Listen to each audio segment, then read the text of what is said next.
Today I came across a fascinating clip from Professor Andy Galpin discussing why baking soda may be one of the most effective performance-enhancing supplements available. What caught my attention wasn't actually the baking soda. It was what he said about pH, buffering, enzyme function, and carbon dioxide. Because I think there is a much bigger lesson here than simply talking about baking soda before exercise. So let's watch the first clip. Breaths in through the nose, out through the nose, and then a big inhale, as max exhale, and then time duration of exhale through the nose, and then stopping the stopwatch at the point where lungs are empty, not necessarily as long as one could hold their breath. Did I get that right? Pretty much. Okay, and I guess we should credit you and Brian McKenzie. Yeah, those guys. Yeah, for sure. And the folks under Brian's umbrella for really establishing this as a really good metric. When and how can I use the carbon dioxide tolerance test to gauge recovery? Upon waking, post-training session? Yeah. Would that be a good time? Number one answer is whatever you do be consistent. So do it under like any good science experiment. Do it under the exact same conditions as you can.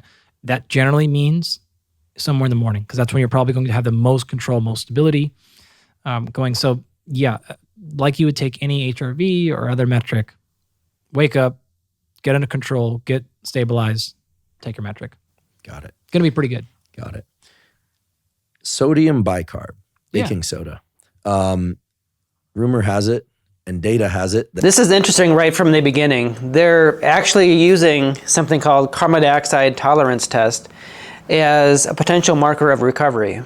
That's important because we're going to come back to CO2, but first listen to what Galpin says about why bicarbonate can improve performance. And so whether you're running through aerobic glycolysis or anaerobic or anything else, all of these things require, even ATP hydrolysis requires ATPase. An enzyme has to do. Enzymes don't function well outside of this fairly special range.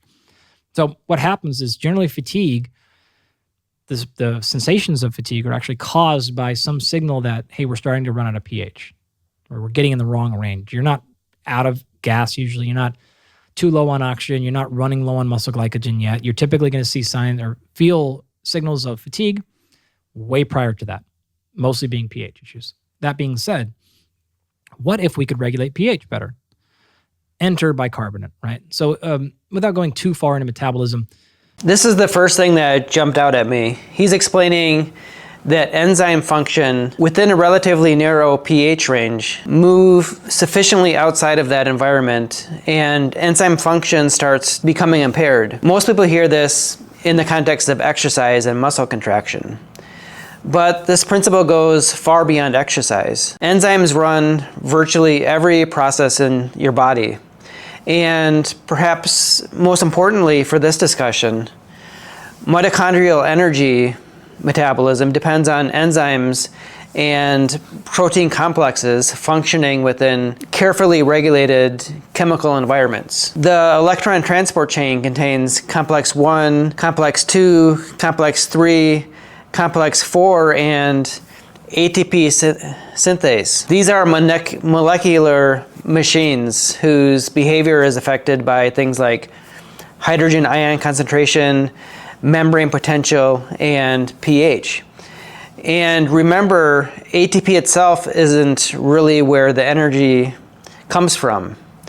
The electron transport chain uses energy from electrons to pump hydrogen ions across the inner mitochondrial membrane. That creates an electrochemical proton gradient. So ATP synthase then allows those protons to flow back across the membrane and captures some of that energy in ATP.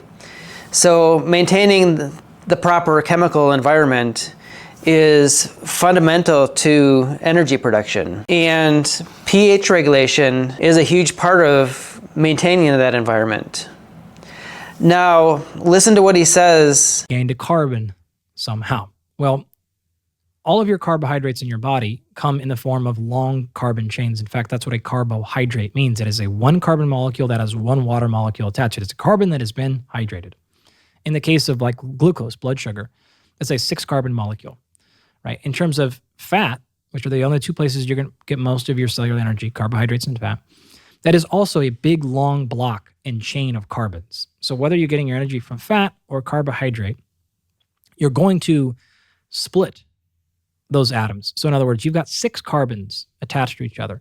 And in this part of chemistry, it's exergonic. So when you break that carbon bond, so break one of those carbons off from the other, that's going to release energy. Just like if you had a pencil in here and I snapped it, and you go bang and pop.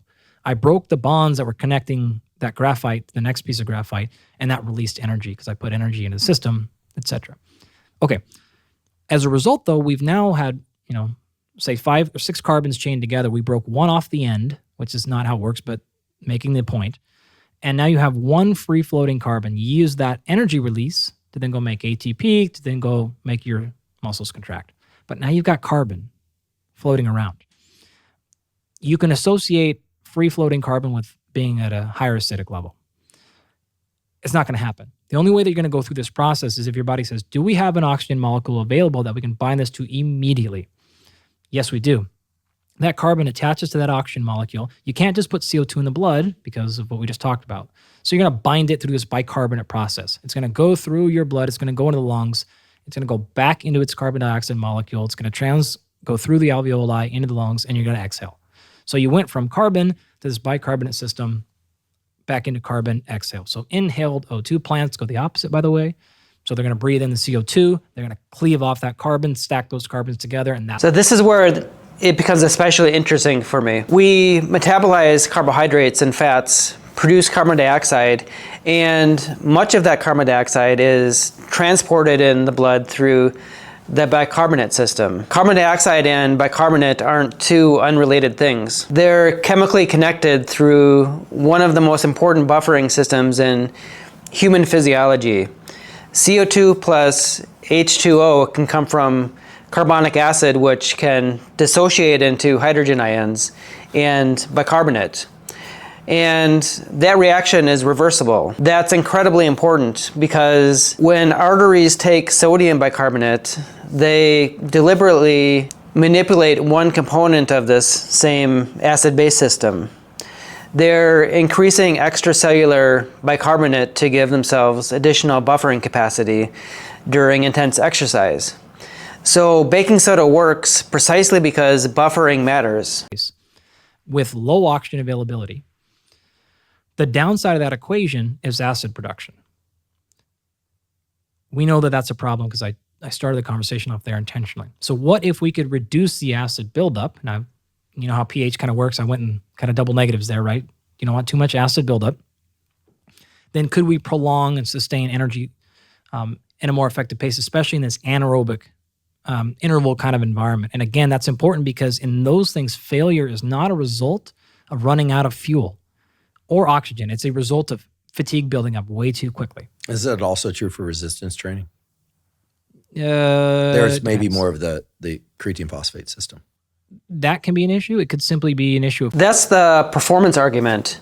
During sufficiently intense exercise, hydrogen ion accumulates, and disturbances in acid-base balance can interfere with continued muscular performance.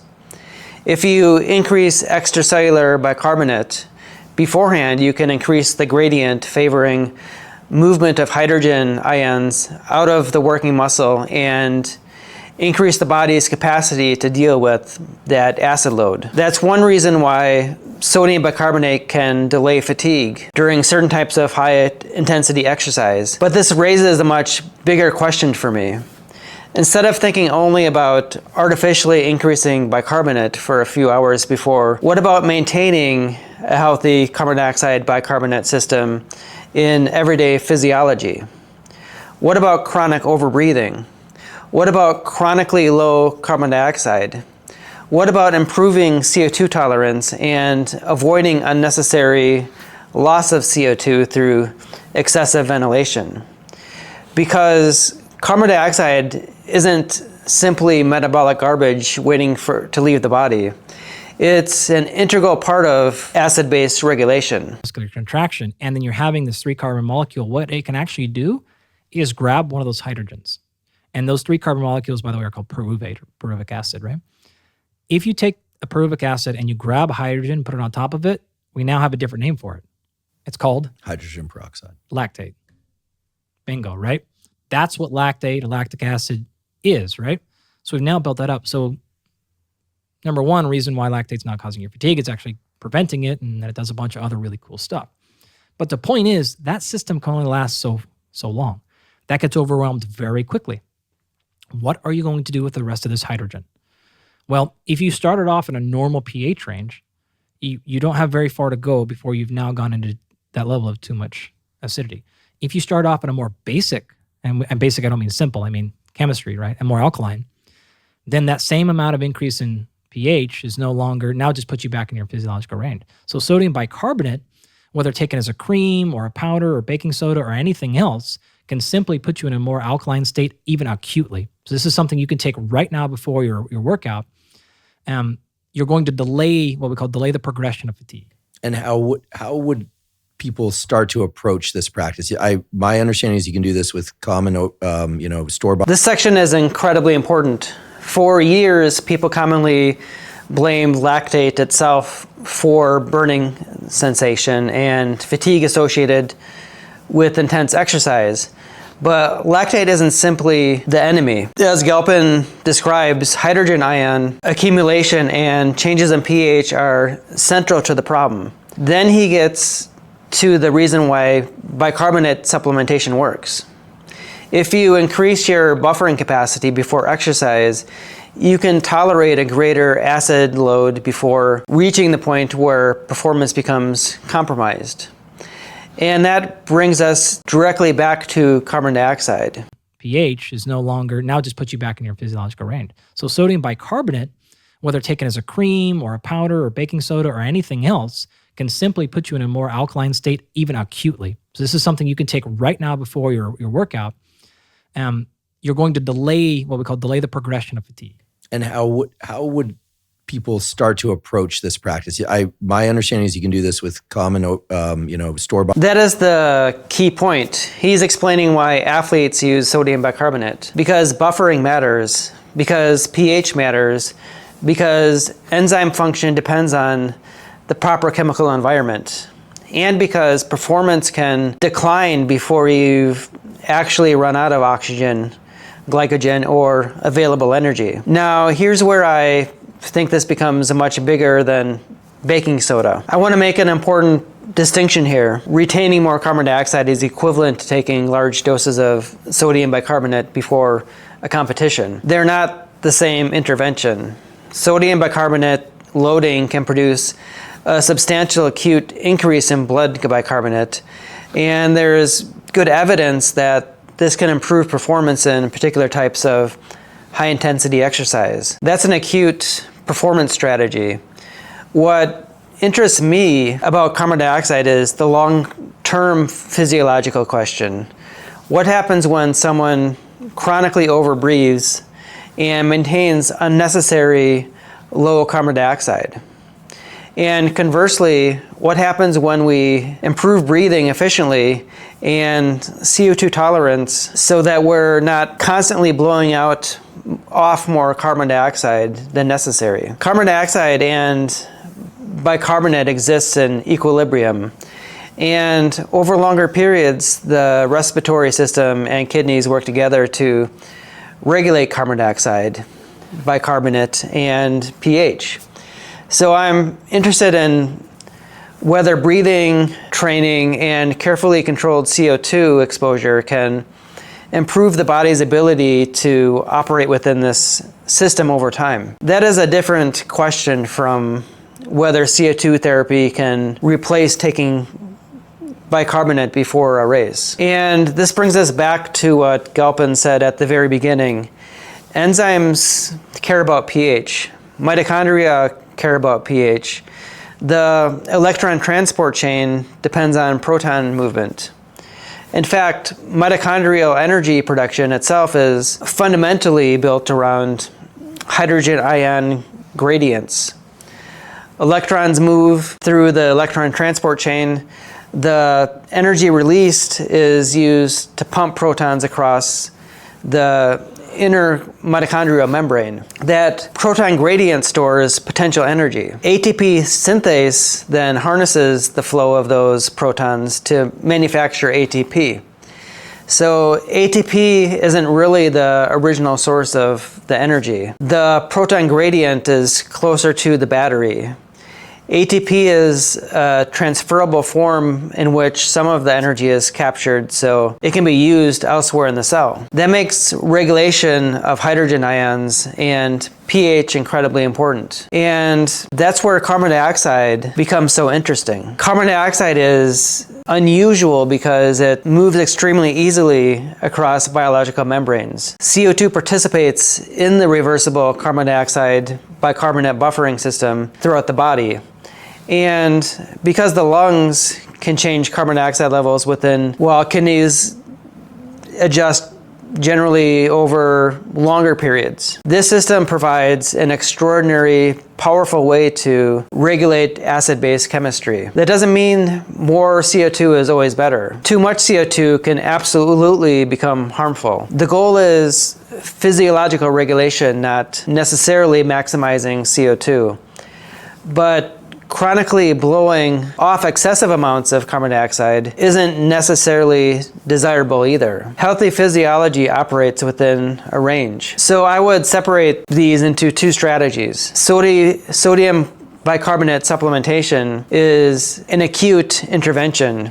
You can temporarily raise bicarbonate before an event to increase extracellular buffering and potentially delay fatigue. Breathing training and CO2 tolerance work would represent a long-term adaptation strategy. The objective would be to avoid unnecessary hyperventilation, tolerate normal rises in CO2 better, and maintain appropriate carbon dioxide levels, and allow the respiratory and renal buffering systems to regulate acid base normally. So I'm very interested in CO2 therapy as another potential way of influencing that adaptation.